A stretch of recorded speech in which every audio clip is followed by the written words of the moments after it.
नमस्कार. भारतीय जनता पार्टी, सेवा प्रकोष्ठ आणि राष्ट्राय स्वाहा या संस्थेच्या संयुक्त विद्यमाने कायदा आपल्या घरात नावाचं एक निरंतर असं सत्र सुरू करण्यात आलं YouTube चॅनेलच्या माध्यमातून. खरं तर आपल्या दैनंदिन जीवनामध्ये आपल्याला प्रत्येकाला कधी ना कधीतरी कायदेशीर मार्गदर्शनाची आवश्यकता असते. अनेक अडचणी असतात आणि कायदेशीर आपल्याला काही गोष्टीची पूर्तता करायची असते. अशा वेळेला कायदा हा आपल्याला घरात बसून समजणार आहे आणि त्यात आपल्याला काही अडचण असेल त्या संदर्भामध्ये योग्य ते मार्गदर्शन व्हावं याच उद्देशानं मला असं वाटतं की आमच्या या सेवा प्रकोष्ठ असेल आणि राष्ट्राय स्वाहा ही संस्था असेल यांनी हा उपक्रम सुरू केला. YouTube चॅनेलच्या माध्यमातून, सोशल मीडियाच्या माध्यमातून हा उपक्रम आज सुरू आहे आणि माझ्या माहितीप्रमाणे आज मोठ्या प्रमाणामध्ये नागरिक याचा लाभ घेताना दिसत आहेत.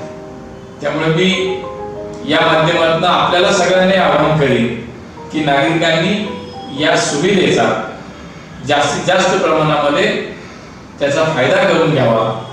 आपल्याला उपयोग कसा करता येईल तो करून घेता यावा. मला असं वाटतं की एक चांगली सेवा या दोन्ही संस्थांच्या माध्यमातून करण्यात आली आहे. मी खरं तर या दोन्ही संस्थांना, आमच्या भारतीय जनता पार्टीच्या सेवा प्रकोष्ठाच्या सर्व पदाधिकाऱ्यांना आणि राष्ट्राय स्वाहा या संस्थेच्या पदाधिकाऱ्यांना सुद्धा मनापासून धन्यवाद देईन की लोकांसाठी घर बसल्या घरात बसून कायदेशीर सल्ला देण्याचं काम आपण या YouTube चॅनेलच्या माध्यमातून करताय. खूप खूप धन्यवाद, अभिनंदन. आणि नागरिकांनी सुद्धा जास्तीत जास्त प्रमाणामध्ये याचा लाभ घ्यावा असंही आवाहन या निमित्ताने मी करतो. धन्यवाद. आपण मागच्या सत्रामध्ये सेल डीड बद्दलची माहिती घेतली. ट्रान्सफर ऑफ प्रॉपर्टी ऍक्ट नुसार सेल डीड असेल, रिलीज डीड असेल, गिफ्ट डीड असेल, लीज डीड असेल, अशा सगळ्या डॉक्युमेंटनी प्रॉपर्टी हस्तांतरित होते. ज्यापैकी आता आपण गिफ्ट डीड बघूयात. गिफ्ट डीडच्या बाबतीत किंवा ज्याला आपण बक्षीसपत्र म्हणतो, बक्षीसपत्रा अन्वये जेव्हा एखादी मालमत्ता हस्तांतरित होते तेव्हा एक सगळ्यात महत्वाचा विषय असा असतो की त्याच्यामध्ये मोबदला नसणं असं एक अपेक्षित असतं. कारण बक्षीस देणं, भेट देणं याच्यामध्ये एक भावनिक गोष्ट दडलेली असल्यामुळे out of love and affection किंवा स्नेह आणि प्रेम यामार्फत आपण ती सदनिका असेल, तो फ्लॅट असेल, ती मालमत्ता असेल ही दुसऱ्या व्यक्तीला देत असतो. त्याच्यामुळे त्याच्यामध्ये मोबदला, मूल्यांकन हे अपेक्षित नाही. आणि हे अपेक्षित नसल्यामुळेच स्टॅम्प ड्युटीमध्ये सुद्धा 200 रुपयाची स्टॅम्प ड्युटी आणि 200 रुपये रजिस्ट्रेशन चार्जेस यावरती तो दस्त नोंदणीकृत होऊ शकतो. पण त्याला एक अट अशी आहे की हा दस्त कोणाकोणामध्ये या स्टॅम्प ड्युटीच्या वेवरमध्ये होऊ शकतो, तर जेव्हा वडील मुलाला देतात, मुलीला देतात, नातवाला देतात, नातीला देतात, नवरा बायकोला किंवा बायको नवऱ्याला देते आणि विधवा सुनेला जेव्हा प्रॉपर्टी हस्तांतरित होते, या सगळ्या नात्यांमध्ये जेव्हा बक्षीसपत्राचा दस्त होतो तेव्हा या स्टॅम्प ड्युटीचा वेवर आपल्याला मिळतो. परंतु जर या व्यतिरिक्तची नाती म्हणजे मुलगा वडिलांना देत असेल, मुलगा आईला देत असेल, त्या केसमध्ये मात्र किंवा बहीण भावाला देत असेल, बहीण बहिणीला देत असेल, तर या नात्यांमध्ये मात्र 3% स्टॅम्प ड्युटी ही आपल्याला भरावी लागते. रजिस्ट्रेशन चार्जेस सुद्धा 1% किंवा आपण मगाशी पाहिल्याप्रमाणे 30,000 भरावे लागतात. स्टॅम्प ड्युटी व्यतिरिक्त ह्या वेवर असलेल्या दस्तान्वये सुद्धा आणि 3% असलेल्या दस्तान्वये सुद्धा मेट्रो आणि LBT ह्या दोन ह्याचा 1% ऍड हा केला जातो. त्यामुळे एप्रिल 2022 नंतर सध्या ज्याला वेवर आहे तिथे देखील 2% आणि जिथे वेवर नाही तिथे 5% मध्ये हा दस्त नोंदणीकृत होतो. वर नमूद केलेल्या किंवा आता आपण जी नाती बघितली या व्यतिरिक्त इतर नात्यांमध्ये किंवा नातेसंबंध नसलेल्यांमध्ये विनामोबदला जरी गिफ्ट डीड केलं गेलं तरी त्याला सेल डीड प्रमाणे किंवा कन्व्हेन्स डीड प्रमाणेच स्टॅम्प ड्युटी भरावी लागते. त्याला कुठल्याही प्रकारचा वेवर आपल्याला मिळत नाही. बक्षीसपत्र करताना जसं बक्षीसपत्र केल्यानंतर बक्षीसपत्र घेणं किंवा एखाद्याने एखादी भेट आपल्याला दिल्यानंतर ती भेट स्वीकारणं हे अनिवार्य आहे. मग ती भेट स्वीकारताना असं काही त्याचा स्पेसिफिक फॉर्मॅट नाही की बाबा हा मी भेट स्वीकारली असं म्हणणं अपेक्षित नाही. पण त्या मिळकतीचा ताबा हा प्रत्यक्षातला किंवा ज्याला आपण कन्स्ट्रक्टिव्ह पोझेशन असं म्हणतो, म्हणजे एखाद्या मिळकतीच्या किल्ल्या त्या व्यक्तीकडे असणं की जी एक गोष्ट अशी दर्शवते की तो त्याच्या इच्छेने त्या मिळकतीमध्ये प्रवेश करू शकतो. कन्स्ट्रक्टिव्ह पोझेशन ही कन्सेप्ट चांगली आणि वाईट दोन्ही अर्थाने ते पोझेशन सिद्ध करते. किल्ल्या जर एखाद्यानी चोरी करण्याच्या उद्देशाने बनवून घेतल्या असतील तरी देखील त्यांनी ते कन्स्ट्रक्टिव्ह पोझेशन केलं असं म्हणून त्याच्या बाबतीत गुन्हा दाखल होऊ शकतो. आपल्याला आता गिफ्ट डीडच्या बाबतीत ऍक्सेप्ट करणं हे गरजेचं आहे, कारण ताबा जर का घेतला नाही प्रत्यक्ष किंवा कन्स्ट्रक्टिव्ह तर ते गिफ्ट डीड पूर्ण झालं नाही असं समजलं जातं. आणि त्या कालावधीमध्ये सपोज ज्यांनी गिफ्ट दिलेलं आहे त्याचा जर का मृत्यू झाला तर मात्र ते गिफ्ट वॉइड होतं किंवा ते बक्षीसपत्र पूर्ण होत नाही. एखादं बक्षीसपत्र जर नोंदणीकृत नसेल आणि त्याच्याकडे नुसताच ताबा असेल तरी देखील ते बक्षीसपत्र त्या मालकी हक्काने त्याच्याकडे ती मिळकत येत नाही. तो फक्त त्याच्यामध्ये राहण्यासाठी किंवा ह्याच्यासाठी पात्र आहे एवढाच त्याचा अर्थ होतो. आणि ते बक्षीसपत्र नोंदणीकृत आणि ताबा या दोन गोष्टींनी पूर्ण होतं. बक्षीस दिल्यानंतर बक्षीस घ्यायचं की नाही, ते ऍक्सेप्ट करायचं की नाही हा अधिकार घेणाऱ्याला आहे. अज्ञान मुलाच्या किंवा जो सज्ञान नाही अशा व्यक्तीच्या नावावरती जर बक्षीसपत्र केलेलं असेल तर त्याच्या वतीने त्याचे पालन करते ते ऍक्सेप्ट करू शकतात. आणि तो सज्ञान झाल्यानंतर त्याबद्दल जर त्याला ते नको असेल तर त्या विषयामध्ये तो ते नाकारू शकतो. पण तोपर्यंत त्याच्या अज्ञान पालकांनी त्याच्या वतीने ते ऍक्सेप्ट केलेलं आहे असं गृहीत धरलं जातं. एलबीटी आणि सेस हा मी मगाशी सांगितल्याप्रमाणे की आता एप्रिल 2022 पासून लागू आहे. पण कुठल्याही दस्तऐवजाला जेव्हा जसं आपण सेलडीड मध्ये बघितलं किंवा कुठल्याही दस्तऐवज रजिस्टर करताना त्या काळातले नियम त्या काळातले कायदे आणि त्यावेळची स्टॅम्प ड्युटी ही कॅल्क्युलेट करून घ्यावी, त्याची योग्य ती काळजी घ्यावी, तज्ज्ञांकडनं त्याची व्यवस्थित माहिती घ्यावी आणि त्यानंतरच तो दस्त पूर्णपणे करून रजिस्टर करावा. इथे देखील गिफ्ट करताना देणारा आणि घेणारा यांच्याबद्दलची संपूर्ण माहिती, मिळकतीचं वर्णन, मोबदला नसल्यामुळे मोबदल्याचा तपशील तिथे येणार नाही, फक्त गव्हर्नमेंटची जी काही व्हॅल्यू आहे ती त्याच्यामध्ये नमूद केली जाते. त्या दोन व्यक्तींमधलं नातं त्याच्यामध्ये नमूद केलं जातं.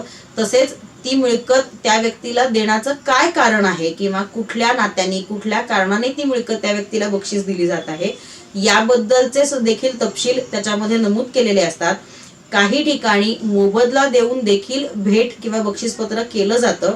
गिफ्ट डीड जर मोबदला देऊन केलं आणि आपण मगाशी पाहिलेल्या नात्यांच्या व्यतिरिक्त केलं तर त्याला मात्र नाव जरी बक्षीसपत्र असं असलं तरी स्टॅम्प ड्युटी ही पूर्णपणे सेल डीड किंवा कन्व्हेन्स डीड प्रमाणेच भरली जाते आणि त्याचप्रमाणे ती आकारली जाते. रजिस्ट्रेशन चार्जेस देखील मिळकतीच्या रकमेच्या 1% किंवा 30,000 जास्तीत जास्त अशा पद्धतीने आकारले जातात.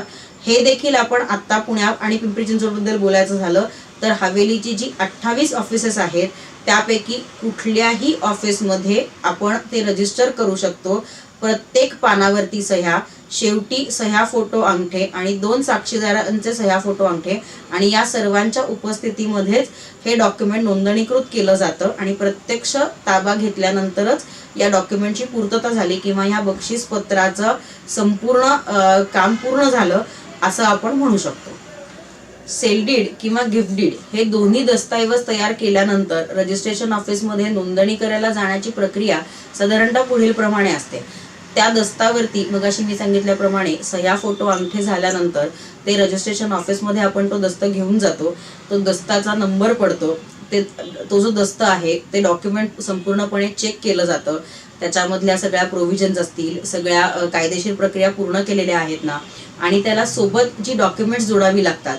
उदाहरणार्थ गिफ्ट डीडला जो देणारा आहे त्याच्या नावाचा मालकीचा पुरावा असलेला इंडेक्स 2 असेल. देणारा आणि घेणारा या दोघांचे आधार कार्ड, पॅन कार्ड म्हणजे पत्ता पुरावा, रहिवास पुरावा, ओळखपत्र, तसंच बाकीच्या ज्या परवानग्या असतील म्हणजे कमेन्समेंट सर्टिफिकेट असेल, कम्प्लिशन सर्टिफिकेट असेल, ही सगळी जी आवश्यक कागदपत्र आहेत, लाईट बिल असेल, टॅक्सची पावती असेल, ही सगळी कागदपत्र जोडलेली आहेत किंवा नाहीत हेही बघितलं जातं. साक्षीदारांचे देखील आधार कार्ड, पॅन कार्ड आहे ना, फोटो आणि व्यक्तींच्या सह्या पूर्ण झालेल्या आहेत ना, हे पाहिल्यानंतर तो दस्त तपासल्यानंतर त्याला नंबर पडतो. तो नंबर पडल्यानंतर आता कम्प्युटराइज प्रोसेस सुरू झालेली असल्या कारणाने जर कनेक्टिव्हिटी व्यवस्थित असेल तर एका माणसाला दस्त नोंदणीकृत करून रजिस्टरवरती सह्या करून बाहेर पडेपर्यंत साधारणतः 20 ते 25 मिनिटाचा कालावधी लागतो. दस्तामध्ये नमूद केलेल्या नावाच्या क्रमानुसार त्या मुळात दस्ताची माहिती, त्याचा गोषवारा म्हणजे ज्याला आपण इंडेक्स 2 म्हणतो, त्याची सगळी माहिती भरली जाते. ती माहिती तुम्हाला तपासायला दिली जाते. त्या माहितीतला तपशील हा तुम्ही अत्यंत बारकाईने तपासणं गरजेचं असतं, कारण त्याच्यात जर का काही चूक झाली तर करेक्शन डीड किंवा चूक दुरुस्ती पत्र करण्याशिवाय तुमच्याकडे पर्याय नसतो. पण त्यावेळेला जर तुमच्या ती चूक लक्षात आली तर हे न करता चूक दुरुस्ती पत्र आपण अवॉइड करू शकतो आणि तिथल्या तिथे त्यांना ती चुकीची दुरुस्ती करणं हे शक्य होतं. तो गोषवारा तुम्ही तपासल्यानंतर दस्तामध्ये ज्याप्रमाणे नावं आणि सह्या आहेत त्यांचे तिथे कम्प्युटराइज फोटो आणि डिजिटल अंगठा घेतला जातो. तो घेऊन झाल्यानंतर वकिलांच्या मार्फत जर तुम्ही गेला असाल तर त्या वकिलांची ओळख देणार म्हणून त्यांचाही फोटो आणि अंगठा होतो. सरते शेवटी रजिस्ट्रार की जिथे तुम्ही रजिस्टर करताय त्या रजिस्ट्रारांचा फोटो आणि अंगठा झाल्यानंतर ही प्रक्रिया कम्प्युटराइज प्रक्रिया पूर्ण होते. त्यानंतर तिथला क्लार्क शिक्के मारण्यापूर्वी परत एकदा तुमचा दस्त तपासून घेतो आणि रजिस्टरवरती तुमचा दस्त नोंदणी केल्याचा आणि दस्त तुमच्या ताब्यात मिळाल्यानंतर तो ताब्यात मिळाल्याचा अशा दोन्ही नोंदी असतात. त्या दोन्ही नोंदींवरती तुमच्या सह्या घेतल्या जातात. स्कॅन केल्यानंतर तुमची प्रक्रिया पूर्ण झाल्यानंतर पक्षकारचं काम त्यावेळेला संपलेलं असतं. मग ऑफिसमध्ये ते डॉक्युमेंट स्कॅन होतं, ज्याची कम्प्युटराइज कॉपी तयार होते. मधल्या काळामध्ये त्याची सीडी सुद्धा आपल्याला मिळायची. आता मागणी केल्यानंतरच ती मिळते. बहुतांशी ठिकाणी ती सीडी घेण्याचं प्रमाण आता कमी झालेलं आहे किंवा जवळजवळ बंद झालेलं आहे. स्कॅन झाल्यानंतर त्याच दिवशी किंवा दुसऱ्या दिवशी क्वचित प्रसंगी दस्त जर का जास्ती असतील तर पुढील 2 दिवसामध्ये प्रत्यक्षामध्ये तुम्हाला तो दस्त हातामध्ये मिळतो.